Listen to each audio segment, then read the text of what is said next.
सभी को मेरा बहुत बहुत नमस्कार। आज मैं उपस्थित हुआ हूँ आप सभी से मिलने के लिए और आप सभी एक गुलाब के फूलों की तरह हैं। अब गुलाब के फूल मैंने क्यों कहे, इसका भी कोई खास मकसद है। गुलाब के फूल गुलाबों का फूलों का राजा होता है और आज जिनके सामने मैं उपस्थित हूँ वो भी कहीं ना कहीं एक ऐसी लीडरशिप पोजीशंस में हैं जो बहुत कुछ संभालते हैं, बहुत कुछ नेतृत्व करते हैं और ऐसी लीडरशिप पोजीशन को मैं अपने दिल से आपको सादर प्रणाम करता हूं और साथ साथ कुछ बातें आज आपसे शेयर करूंगा। कोशिश ये रहेगी कि वो बातें आप तक पहुंचे और कुछ हद तक हम उनको एक सॉल्यूशन कर सकें, जिसको कि आज की डेट में, आज के ऑर्गेनाइजेशन के साथ स्ट्रक्चर्स में कॉन्फ्लिक्ट्स कहते हैं, उसको मेरा मकसद ये है कि मैं उस कॉन्फ्लिक्ट को ट्रांसफॉर्म कर सकूं। मैं कॉन्फ्लिक्ट रेजोल्यूशन करने आपको नहीं आया, मैं कॉन्फ्लिक्ट ट्रांसफॉर्मेशन करने आया हूँ। इसके साथ साथ जो बढ़ते हुए स्ट्रेस लेवल्स की बात है तो उसको भी मैं एक फोकस एरिया में लाऊंगा। मेरा नाम मनीष मित्रा है और मैं एक सर्टिफाइड ट्रेनर हूँ सॉफ्ट स्किल्स में, अमेरिकन कैसल इंस्टीट्यूट से और London college of business sciences से। वैसे मेरी पूर्व एजुकेशन है बीकॉम ऑनर्स है, CWA इंटरमीडिएट है, PGDM फाइनेंस है, PGDM HR है और एक सर्टिफाइड ट्रेनर हूँ, लाइफ कोच हूँ, मोटिवेशन स्पीकर हूँ। साथ में एक बात आपसे जरूर शेयर करना चाहूँगा जो मैंने अभी इनिशियल अपनी स्पीच में बताई। फूल कभी भी अकेला नहीं खिलता। हेलो, फूल कभी भी अकेला नहीं खिलता, उसके साथ बहुत सारी चीजों की आवश्यकता होती है। इस बात को जरा समझने का प्रयास करेंगे क्योंकि मेरे सामने बहुत ही आदरणीय लीडरशिप टॉपिक बैठी हुई है। फूल को खिलने के लिए और उसको सुगंधी फैलाने के लिए बहुत सी चीजों की जरूरत होती है, जैसे कि मिट्टी हो गई, जिसको आप टेक्निकल टर्म कहते हैं, वो भी जरूरी है। सन की रेज जरूरी है, एक वेदर का होना जरूरी है, सीड्स का होना जरूरी है, साथ में पोलिनाइजेशन जो कहते हैं कि हाँ भी मक्खियों का वहां पर वो आना भी बहुत जरूरी है।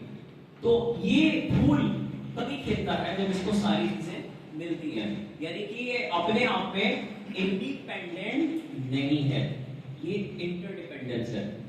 थोड़ा सा बात को आप समझने का प्रयास करिए, ये इंडिपेंडेंट नहीं है, इंटरडिपेंडेंस है। और आज ये इंटरडिपेंडेंस की बात जो मैं कर रहा हूं आपके सामने इसलिए कर रहा हूं क्योंकि उससे आपकी पर्सनल इफेक्टिवनेस बढ़ती है।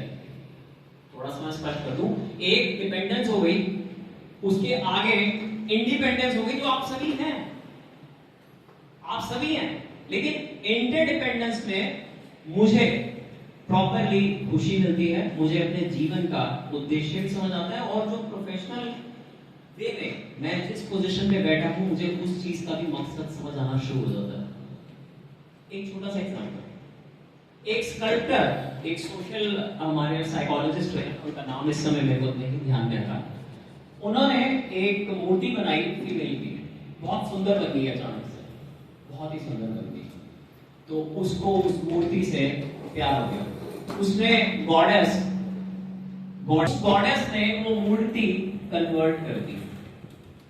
अब ये बात थोड़ा सा ये बात समझनी है कि ये बात मैं कॉन्टेक्स्ट में क्यों लाया हूं, मैं क्यों लाया इस कॉन्टेक्स्ट में, क्योंकि जो हमारी एक्चुअली में हमारी इमोशंस, जिस तरह भी हमारा फोकस होता है वही चीज हमें प्राप्त होना शुरू हो जाती है। मैं एक आपके साथ एक गेम के साथ मैं शुरू करूंगा।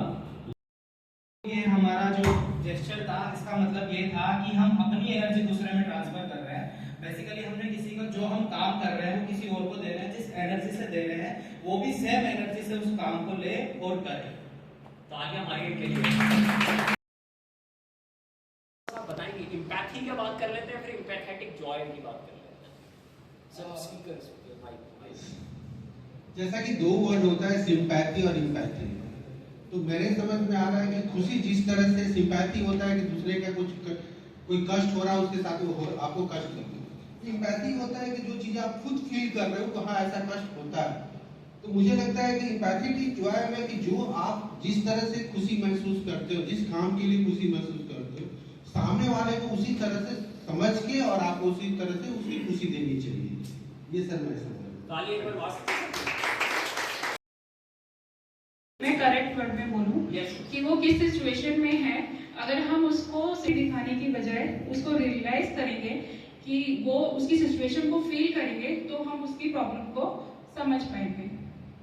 Absolutely correct, absolutely correct. तो मैं इसमें ऐड ये करना चाहता हूँ कि जिस सपने को बोला है, तो आपको ऐसी अगर आप ये अपने अंदर एक छोटा सा परिवर्तन करते हैं तो आपको जॉय मिल जाएगा साथ में, और जॉय ही जीवन का असली रहस्य है।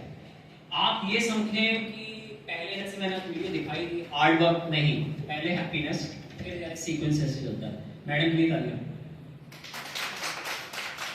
सिचुएशन में कहीं भी कितना भी प्रेशर सिचुएशन हो, स्ट्रेसफुल सिचुएशन हो, उसमें अगर आप काम होते हैं, पेशेंस आप रखते हैं, उसके हिसाब से सिचुएशन के हिसाब से आप डिसीजंस लेते हैं, तो वो कहीं ना कहीं, क्योंकि क्या है ना कि जब हम इस तरह की सिचुएशंस में होते हैं और थोड़ा कामनेस नहीं होता है, तो कई बार डिसीजंस जो होते हैं उसका लॉन्ग लास्टिंग इम्पैक्ट भी होता है, जो नेगेटिव भी हो सकता है।